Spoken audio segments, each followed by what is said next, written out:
Je lève les yeux vers les montagnes, d'où me viendra le secours. Le secours me vient de... Shalom bien-aimés dans le Seigneur, c'est Persévérant. C'est un plaisir pour moi encore de me retrouver devant vos écrans. Ce soir, nous allons juste partager quelque chose de merveilleux pendant quelques minutes. Et la question est, je ne sais pas si c'est un thème, mais une question. Qu'as-tu dans tes mains? Qu'as-tu en toi? Dieu a posé la question à Moïse. Moïse, qu'as-tu dans ta main? Et Moïse a dit qu'il avait son bâton. La veuve de Sarepta, avec Moïse, avec Élie, désolé. Élie vient et Élie dit, j'ai besoin de manger. Et pourtant cette dame, elle s'apprêtait à manger la dernière portion qui lui restait, elle et son fils. La veuve à l'époque de Élisée, celle dont son mari était mort, et elle avait des dettes, elle devait au créancier. Élisée lui a posé la question, qu'est-ce que tu as dans ta maison? Les disciples se retrouvent devant une multitude de personnes qui doivent nourrir. Et ils disent à Jésus, nous ne pouvons pas laisser ces personnes rentrer comme ça. Cette fois-là, Jésus leur pose la question, qu'est-ce que vous avez? Les disciples disent, ils se présentent directement devant Jésus, ils disent, nous avons 5 pains et 2 poissons. Permettez-moi de le dire, il y a certains miracles, il y a certaines transformations, il y a certaines choses qui prendront place dans nos vies. Seulement ici, seulement si, nous avons déjà quelque chose en nous, dans nos mains. Jésus veut voir d'abord qu'est-ce que tu as dans tes mains. Jésus veut utiliser ce que tu as déjà dans tes mains. Jésus veut voir ce que tu as déjà en toi. Dans la plupart des récits où on voit Jésus guérir des personnes malades, des personnes possédées, des paralytiques, la plupart des fois Jésus disait, ta foi t'a guéri, ta foi t'a sauvé. Il y avait déjà quelque chose dans cette personne-là qui poussait Jésus à dire, à réaliser un miracle, à libérer une onction, à libérer une délivrance dans la vie d'un paralytique ou d'une personne oppressée, malade, souffrante. Le même Jésus dit dans le livre de Luc au chapitre 8, verset 18, « À celui qui en a, on donnera. » J'aime bien ces textes-là. La Bible dit, Jésus dit, « À celui qui en a, on donnera.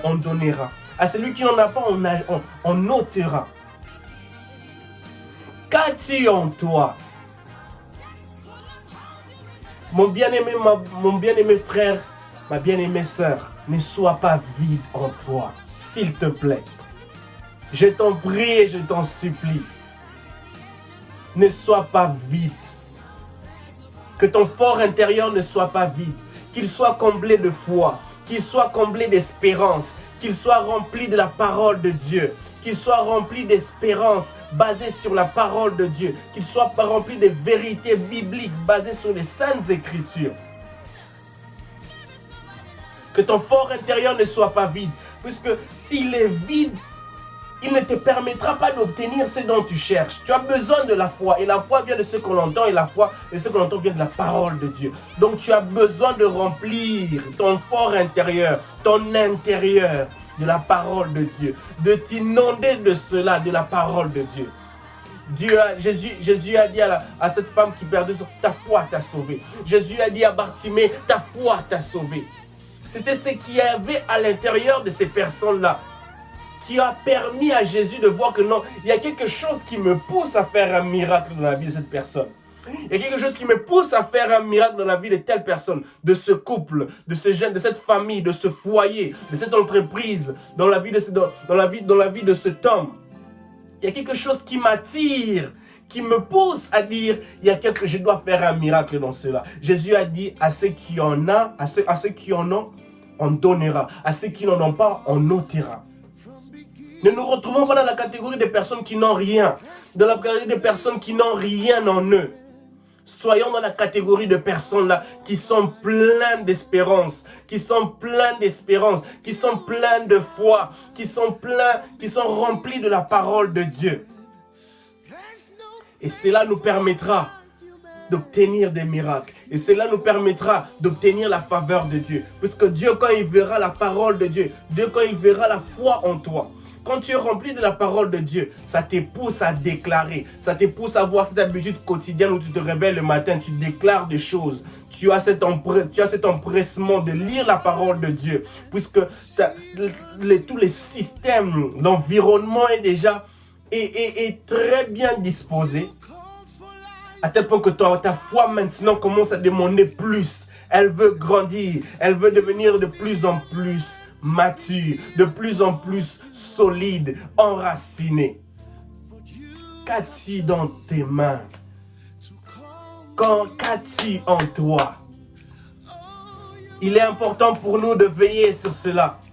Bien-aimé dans le Seigneur, ne sois pas quelqu'un qui se contente du ça va, c'est bien. Non, cherche à développer encore une intimité avec Dieu. Cherche encore à t'inonder, à devenir solide. Non seulement tu deviens solide, par exemple, intellectuellement, éducationnellement, dans ton domaine professionnel, mais aussi dans le fort intérieur, dans le spirituel. Deviens solide, deviens fort, cherche à te cultiver, cherche à t'enraciner en te basant sur la parole de Dieu, en remplissant ton fort intérieur, ton intérieur de la parole de Dieu, de choses d'en haut. Ceci nous permettra d'agir bien. Bien-aimé dans le Seigneur, ceci nous permettra d'agir bien. Lorsque tu es rempli de la parole de Dieu, même tes décisions, elles seront des bonnes décisions. Parce que le Saint-Esprit t'aidera à prendre des bonnes décisions. J'aime ce passage où, dans le livre de Genèse, chapitre 4, le verset 6, verset 7 jusqu'au verset 8, la Bible dit, Dieu dit à Caïn, si tu agis bien, tu relèveras ta tête. Si tu agis bien en investissant dans ta foi chrétienne, si tu agis bien en remplissant ton cœur, en remplissant ton âme, ton esprit de la parole de Dieu, des paroles fortifiantes, des paroles encourageantes, des paroles vivantes. Si tu agis bien en mettant, en travaillant, en t'arrangeant, en mettant en disponibilité un bon environnement pour le Saint-Esprit de développer les fruits, de travailler effectivement en toi, tu relèveras ta tête. Non seulement que tu relèveras ta tête, mais tu seras béni. Non seulement que tu seras béni, mais tu seras prospère. Non seulement que tu seras prospère, mais tu seras guéri. Tu verras la main de Dieu, tu verras les miracles prendre place dans chaque domaine de ta vie. Dans toutes tes affaires, tu verras les choses être changées.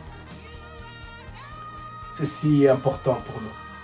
Seigneur, aide-moi, que je ne sois pas vide, que mon cœur, que mon fort intérieur soit rempli de foi. Jésus avait l'habitude de dire, ta foi t'a sauvé. À ceux qui en ont, on donnera, à ceux qui n'en ont pas, on ôtera. C'est Jésus qui le dit. Y a-t-il de la foi dans toi? Jésus, quand il reviendra, trouvera-t-il de la foi en toi?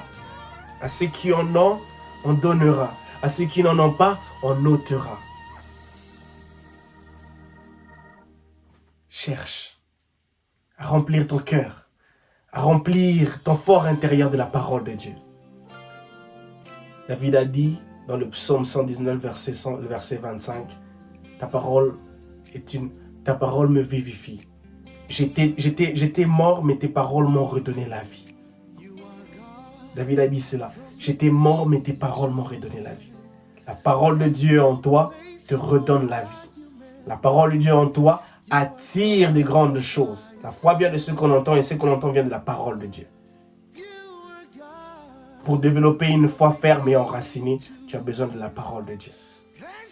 Cette parole de Dieu se transformera en foi chrétienne qui seront quelque chose dans tes mains, des choses dans tes mains. Quelque chose de solide dans tes mains, qui attirera le regard de Dieu et dire, il y a quelque chose qui m'attire dans la main de cette personne-là. Et je suis prêt à faire un miracle dans sa vie. Que Dieu te bénisse, que Dieu vous bénisse abondamment. À la prochaine. Yo, yo, yo.